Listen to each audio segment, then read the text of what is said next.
Leviticus 19-21 continues God's call to holiness, but now it gets personal. These chapters show us that holiness isn't just about rituals or sacrifices.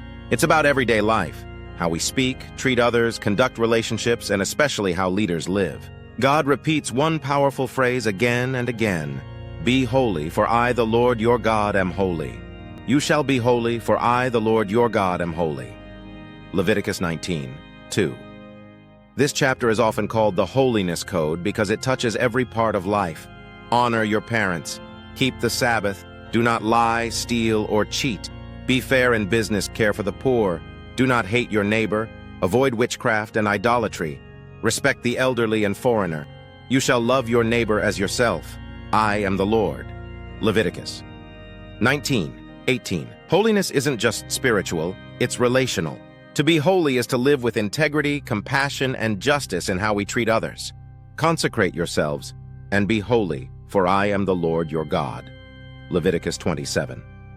This chapter lists serious sins and the consequences of breaking God's moral law: child sacrifice to Molech, sexual immorality, incest, adultery, homosexuality, bestiality, consulting mediums or necromancers, cursing one's parents. These acts defiled the land, and God warned that unrepentant sin would lead to being cut off or destroyed. You shall be holy to me. I have separated you from the peoples. Leviticus 20:26. God's people aren't called to blend in, but to stand out. Holiness means turning away from practices that dishonor God and harm others. They shall be holy to their God and not profane the name of their God. Leviticus 21:6. This chapter focuses on priests who served at the altar and entered God's presence on behalf of the people.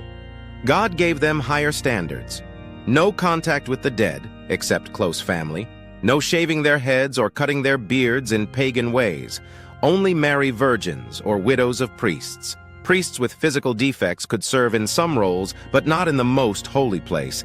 I am the Lord who sanctifies him. Leviticus 21:8. The closer someone stood to God's presence, the more reverent and pure their life needed to be. This chapter reminds us that leadership is not a platform for privilege. It's a calling to holiness. And though we are all broken, God calls each of us to serve him with reverence. Leviticus 19:21 brings the call to holiness down to earth. Chapter 19 teaches us that holiness is practical. Love, chapter 20, warns that sin has real consequences. Chapter 21 shows that those who lead must do so with purity and humility. God repeats one truth throughout: I am the Lord your God. Be holy, as I am holy. In Jesus, we see this lived out perfectly. And through him, we are empowered to pursue a life that reflects the heart of a holy, loving, and just God.